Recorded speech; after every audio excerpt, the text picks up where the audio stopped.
Guys, स्वागत है आपका अपने यूट्यूब चैनल स्टडी विद अमन कुल में।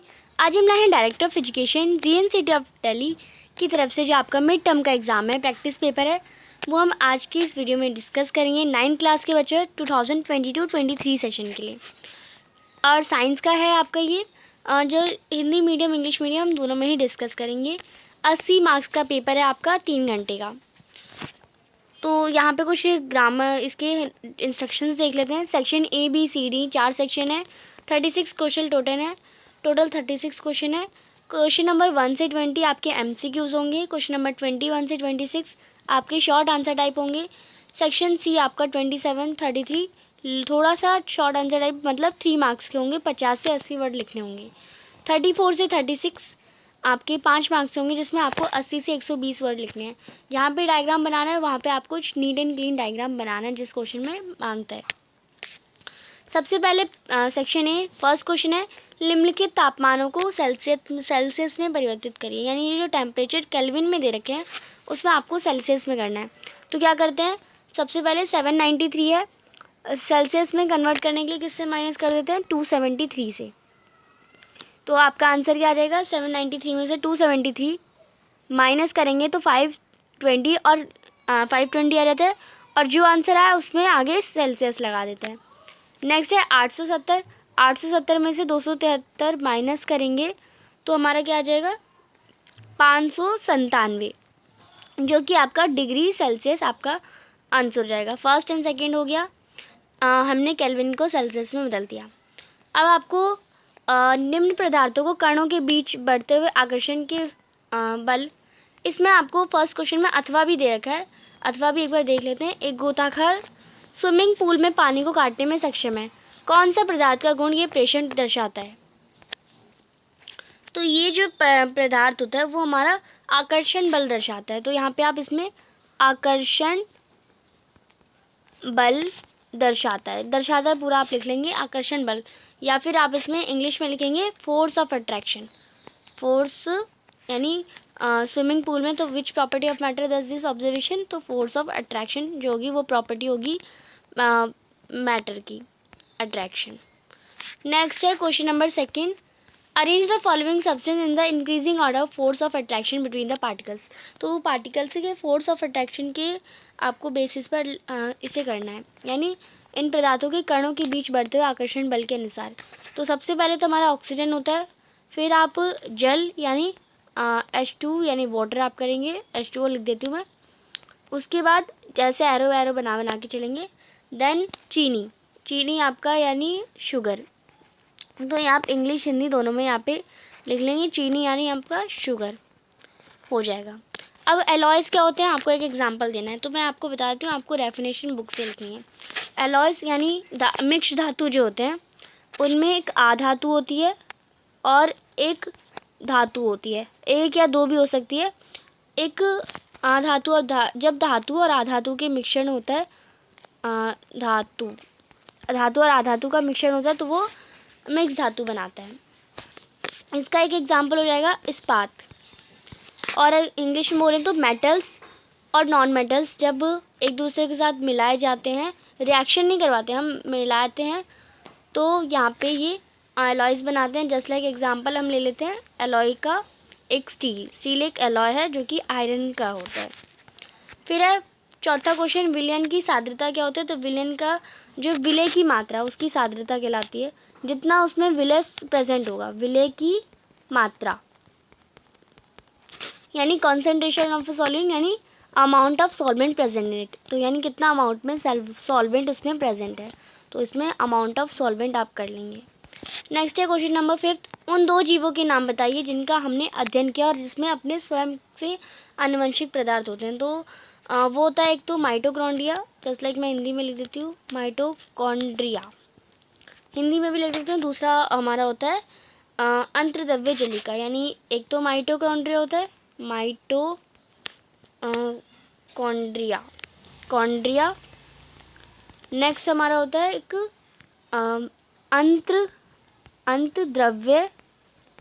अंतर्द्रव्य हमारा, और जलिका, अंतर्द्रव्य जलिका होता है। नेक्स्ट क्वेश्चन नंबर 6 दे रखा है हमें, लाइसोसोम को आत्मघाती थैली के रूप में क्यों जाना जाता है, यानी लाइसोसोम्स को सुसाइड बैग क्यों कहा जाता है। तो लाइसोसोम में अधिक शक्तिशाली जो पाचक एंजाइम होते हैं जो कार्बनिक पदार्थ को तोड़ने में सक्षम होते हैं, और जब कोशिका की जो क्षतिग्रस्त हो जाती है तो लाइसोसोम फट जाते हैं और एंजाइम अपने ही कोशिकाओं को पाचित यानी कर देता है।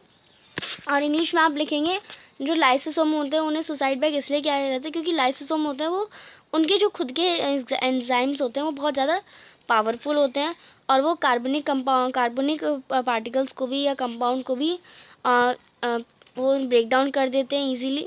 तो जो उसकी जो कोशिका यानी जो उसमें सेल्स होती हैं वो फटने लग जाती है जब वो अपनी कार्बनिक कंपाउंड्स को तोड़ने में यानी ब्रेक डाउन करने में कैपेबल होते हैं, तो उनकी खुद की सेल्स जो होती हैं वो भी ब्रेक डाउन हो जाती हैं या फट जाती हैं, वो हम लिख सकते हैं। तो वो एंजाइम भी अपने आप को पाचित कर देते हैं, यानी वो अपने वो जो एंजाइम्स है वो भी अपने आप को एब्जॉर्ब वगैरह कर लेते हैं। कोशिका झिल्ली का निर्माण करने वाले लिपिड और प्रोटीन कहाँ से संश्लेषित होते हैं। तो जो कोशिका झिल्ली यानी where do lipids and proteins, तो लिपिड्स और proteins considering the cell membrane get synthesize, कौन सी सिंथेसाइज में होते हैं, तो वो हमारा ल्यूकोप्लास्ट में होते हैं। तो मैं यहाँ पे हिंदी में लिख देती हूँ ल्यूकोप्लास्ट, और इंग्लिश में आप लिख लेंगे ल्यूकोप्लास्ट। नेक्स्ट है रंध्रों का क्या कार्य है। यहाँ पे आपको रंध्रों के कार्य यानी फंक्शन ऑफ स्टोमेटा, तो स्टोमेटा का यही फंक्शन होता है यानी एक्सचेंजेस ऑफ गैसेस में हेल्प करता है, यानी रंध्र का वायुमंडल में जो गैस होती है उसका आदान प्रदान करने में सहायक है। 8 क्वेश्चन है हृदय की मांसपेशियों का विशिष्ट कार्य क्या है।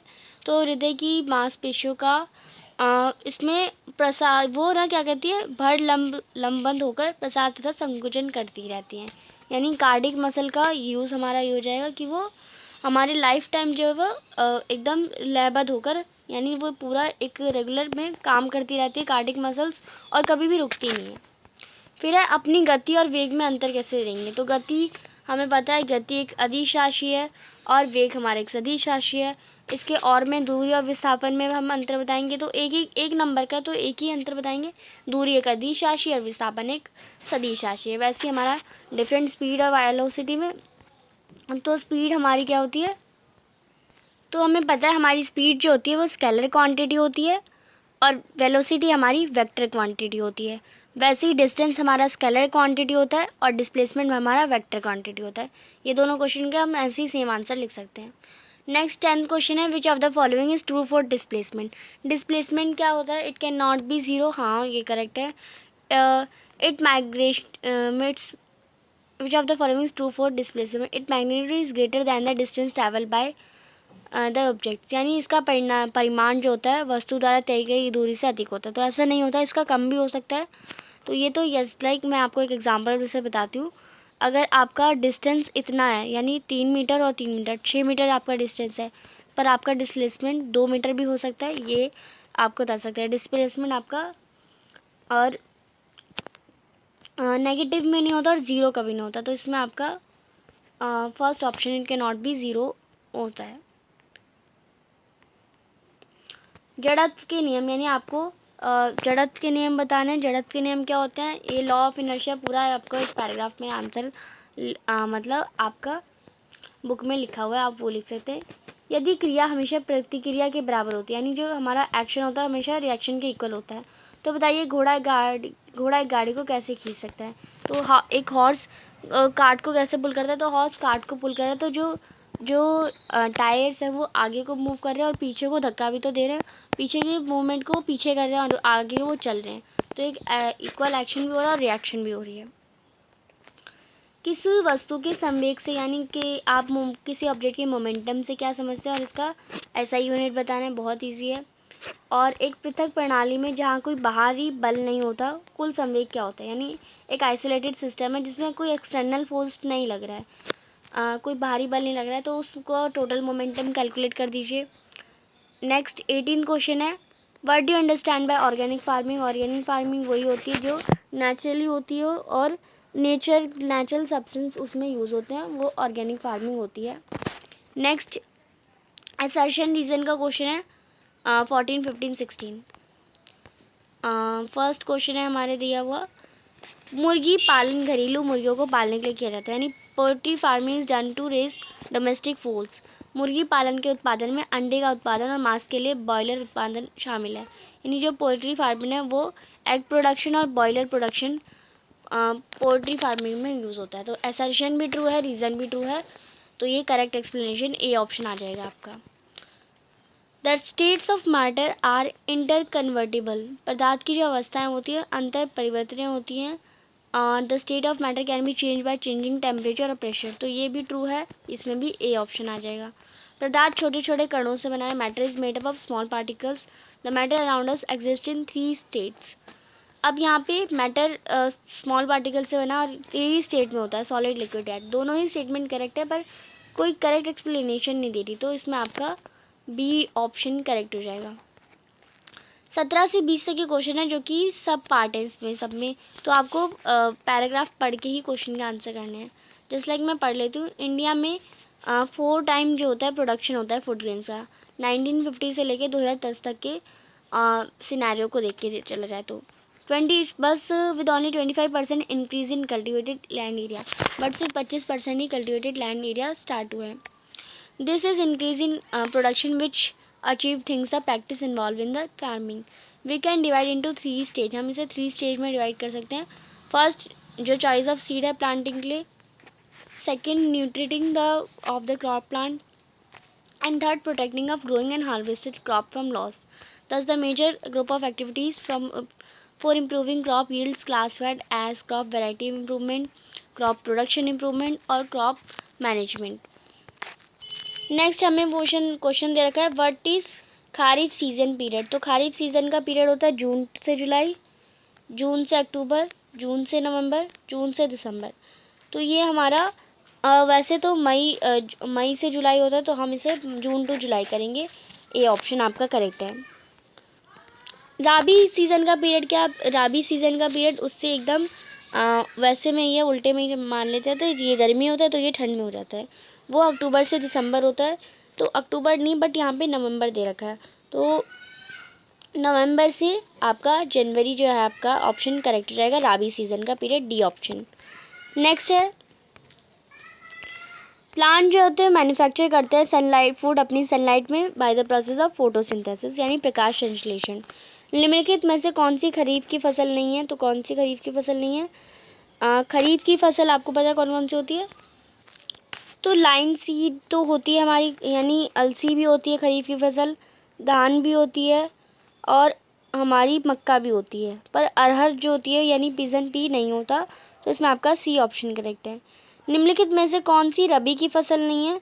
तो विच of the following is not a rabi crop. तो वीट भी होता है, सोयाबीन भी होता है, मस्टर्ड भी होता है, पर पीस मटर नहीं होता। आपका सी ऑप्शन करेक्ट है। किसी विलियन की, यानी आप इसे हम पढ़ेंगे, जो concentration of a solution is amount of solute present per unit volume पर unit mass of the solution, यानी पर यूनिट वॉल्यूम में कितना अमाउंट में सॉल्यूट प्रेजेंट है पर unit mass of the solution में। Solubility of a solution increase with the increase in temperature, यानी जब किसी सॉल्यूशन की सॉल्युबिलिटी इंक्रीज होती है तो उसका टेम्परेचर भी इंक्रीज होता है। During an experiment a student dissolve 50 gram of sugar in 350 gram of water. उसने 50 gram sugar 350 gram of water में डाला और नॉर्मल टेम्परेचर पे। जो कॉन्सेंट्रेशन है सॉल्यूशन का वो हम मास परसेंटेज में मास ऑफ सॉल्यूट और mass of solution divided by 100 से करते हैं। कौन सा इसमें विच of the following not a component of solution. Solute भी होता है, सॉल्वेंट भी होता है और डिस्पर्स फेज और नॉन अबजॉर्ब। तो नॉन अबजॉर्ब उपरोक्त में से कोई नहीं, डी ऑप्शन करेक्ट है, यानी तीनों हैं। Sugar solution is the solution of solid and liquid, solution of liquid and liquid, heterogeneous solution, solution of gas and liquid. तो ये मिक्सचर हेट्रोजेनस सॉल्यूशन हो जाएगा क्योंकि वो डिसॉल्व नहीं होता, तो इसमें आपका सी ऑप्शन हो जाएगा। नेक्स्ट है third question, which statement is true about concentration of a solution. Amount of solute present per unit volume, amount of solvent present per unit volume, never change with temperature, none of the above. तो इसमें A option correct हो जाएगा, amount of solute present per unit volume. What is the concentration of the solution prepared by the student during the above experiment. तो उसका concentration निकालना है 15 को 350 से डिवाइड करना और हमें इसको 100 से डिवाइड करना, तो इसे कर देंगे तो ये हमारा 1/7 इंटू 100 कर देंगे तो ये हमारा आ जाएगा। इसे डिवाइड करके आपका जो आंसर आएगा वो आप लिख देंगे। एक विलेन का बड़ा घटक the bigger component of a solution is, bigger component क्या होता है, वो होता है हमारा सॉल्वेंट यानी विलायक। नेक्स्ट है 19, इसे भी पैराग्राफ को पढ़ना है। The sum of momentum of two object before collision is equal to the sum of momentum after the collision provided there is no external unbalanced force acting on them. This is known as law of conservation of momentum। यानी जो सम of moment होता है दो collision का, वो collision provided no external balance उसमें force act कर रहा है, उसे हम कंजर्वेशन ऑफ मोमेंटम कहते हैं। This statement can alternatively be given as total momentum of the two object is unchanged or conserved by the collision. Law of conservation of momentum is applicable to system of particles. Answer the following question. Law of conservation of momentum is applicable to a system of particles, only for two particles, only for one particles, none of the above. So a system of particles. Next, a law of conservation of momentum holds good provided that there should be external unbalanced force acting on particles. There should be any external unbalanced force acting on particles. No internal force acting on तो इसमें ए option आ जाएगा। टक्कर होने पर दो वस्तुओं का कुल संवेग, यानी जब the total momentum of two object with one collision occurs change, reverse change, conserve become zero, तो रिमेन्स जो टक्कर होने पर हो जाए उसका चेंज हो जाता है, ए ऑप्शन। ऐसा यूनिट क्या है मोमेंटम की, केजीएम, केजी मीटर पर सेकेंड, तो वो हमारी केजी मीटर पर सेकेंड होती है। Next, the momentum is the production of mass and velocity which is the measure of, जो होता है मास और वेलोसिटी होता है, तो ये हमारा मास और वेलोसिटी हमारे किस में आता है, काइनेटिक एनर्जी में आता है। नेक्स्ट है ब्लड, जो हमारा blood is connective tissue which is has a fluid. Blood एक कनेक्टिव टिश्यू है जिसमें फ्लूइड प्लाज्मा होता है, जिसमें आरबीसी, डब्ल्यूबीसी और प्लेटलेट्स सस्पेंडेड होती है। जो प्लाज्मा है उसमें प्रोटीन, सॉल्ट और हार्मोन्स भी होते हैं। Blood flow and transport gases, nutrients, hormones and waste material to different parts of the body, और ब्लड फ्लो होता है। Which cell provide us immunity, यानी कौन सी प्रतिरोधक क्षमता प्रदान करती है, तो वो डब्ल्यूबीसी यानी डब्ल्यूबीसी। नेक्स्ट, प्लेटलेट्स मदद करता है, किस में हेल्प करता है, ब्लड रक्त का थक्का बनाने में, हाँ ब्लड क्लोरेशन इसमें भी हेल्प करता है। ट्रांसपोर्टेशन ऑफ कार्बन डाइऑक्साइड का परिवहन में, ऑक्सीजन के परिवहन में भी, और हार्मोन के परिवहन में भी। तो आप देखिए इसमें तो सारे ऑप्शन सही हैं। तो प्लेटलेट्स जो होता है, अब इसमें आप देखिए गौर से, प्लेटलेट्स जो होता है वो हमारा ऑक्सीजन के ट्रांसपोर्टेशन में ज़्यादा हेल्प करता है, तो इसमें आपका सी ऑप्शन करेक्ट हो जाएगा, प्लेटलेट्स। नेक्स्ट है